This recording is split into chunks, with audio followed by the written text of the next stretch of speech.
Hello everyone, this is Dart. Last night after a session of Diablo 3, I came across a video on YouTube about a story which it turns out is underreported, and not all the facts are out there, and I find the whole thing to be very disturbing. And it relates to the University of Southern California canceling a video game panel over political correctness and partisan politicking. The people that were supposed to be on the panel were Rob Pardo, former CEO of Blizzard Entertainment, lead designer for StarCraft Brood Wars, and a long list of other Blizzard titles. Genova Chen, founder of That Game Company and creator or co-creator of such titles as Cloud, Flow, Spore, Flower, and Journey. Dave Stoll, president of Infinity Ward, which was responsible for the production of the entire Call of Duty franchise. Every Call of Duty title he's been in on. Next up, Brandon Beck, CEO and co-founder of Riot Games, which produces League of Legends and is a very huge supporter of esports.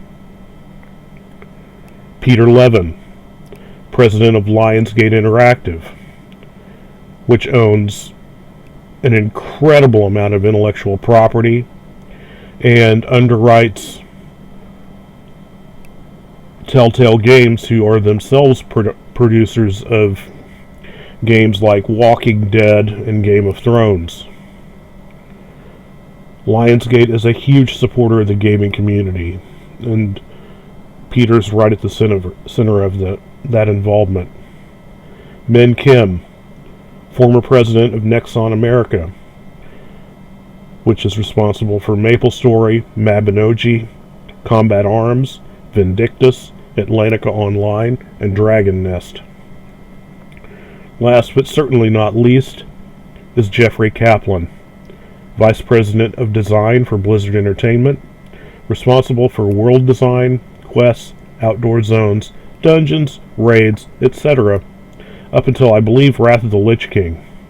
He's also associated with Overwatch. Who canceled the event? The statement from USC's Interactive Media and Games Department, signed by Anthony Bourque, I assume that's how you spell his name, Bourquez, states that after much consideration, we have decided to cancel tonight's Legends of the Game Industry panel. The panel didn't reflect the diversity within the USC community and the games industry at large. We intend to reschedule this panel in coming days. Blah, blah, blah, blah, blah. Now, he did sign off on this, but this wasn't his decision. And I had to look all around the internet for more pieces to this story because no one source seemed to have all the information. But I piece things together as best I can. And from what I understand, the decision came from Department Chair Tracy Fullerton. Now, you might be asking, what's the significance of the Legends of the Gaming Industry panel? To put it mildly, or to put it succinctly, for the students who are there, it's the chance to personally interact with the leaders of their chosen field. It'd be like if you were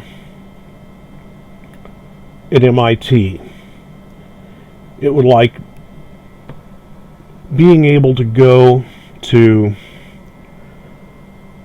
the heads of companies who are going to commission you to produce things for them, shake their hands, talk to them, get to know them.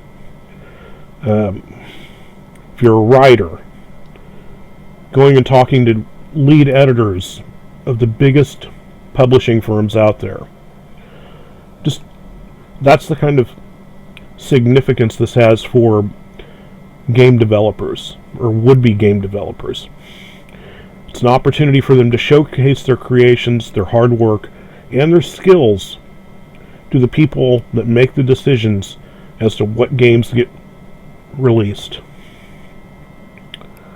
It's a stepping stone from education to employment for the people who have volunteered to invest their lives to create the games that entertain us all.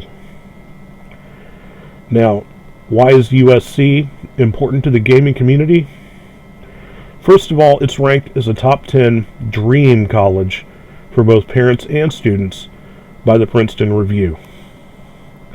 The Princeton Review also ranked USC first out of 150 schools in the United States for video game design. And its interdisciplinary training between both the Interactive Media and Games Division and the Department of Computer Science's CS Game program at the Viterbi School of Engineering is a pretty good reason for that. It receives heavy funding and support from both Microsoft and Electronic Arts. A lot of the gaming industry's top people come from USC, Genova Chin being one of them. Why was this event canceled? That's the main question here. Professor Anthony Borquez, the events coordinator, was told that he must get a female panelist to use event space. One presumes by his superior, the department chair. One of the panelists, the lone female, backed out on short notice. So the event was canceled 4 hours before it was scheduled to start. My question, what was the identity of this female that backed out? Who was she? Was she even a real person? No name's been given. We don't know anything about her. But as a result of this, according to Tracy Fullerton, the panel didn't reflect both the diversity within the USC community and the games industry at large. She's on record as saying, there was no perfect choice here. There was only the choice to stand for one set of values or another. So I chose the path I believe in. You're all free to disagree, but I think it's the right side of history. Well, Tracy, quite frankly, I think you're wrong. What do we take from this?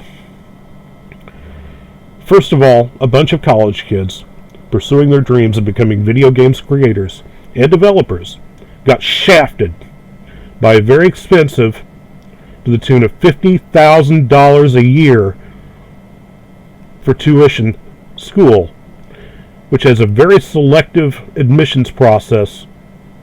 You'll be doing good if you're in the 1 out of 20 people got accepted, whose job it is to teach and guide these young people into their chosen field. USC's Interactive Media and Games Division has failed to serve the industry they're supposed to help continue.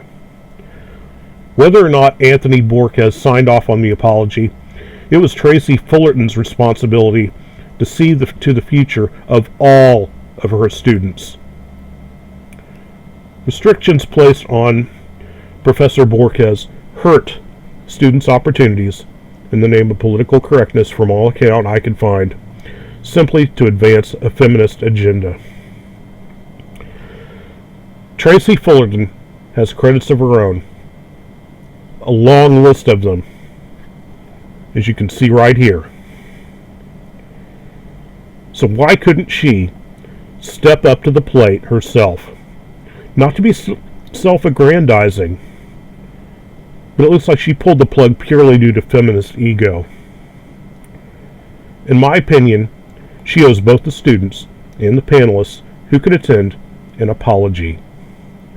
She has shamed both the gaming industry and gaming community as not being inclusive, where nothing could be farther from the truth. I've been gaming online for at least the past 20 years. I'm proud to know men, women, people of every ethnicity, religious background. Gaming brings the world together. But things like this, introducing divisive politics, at the very root level of game creation, that's a good way just to tear the whole gaming community apart. The mainstream media has buried the story. The only network that did a piece on it was Fox News. The only other places you can find mention of it are in a couple of forums here and there and a couple of YouTube videos.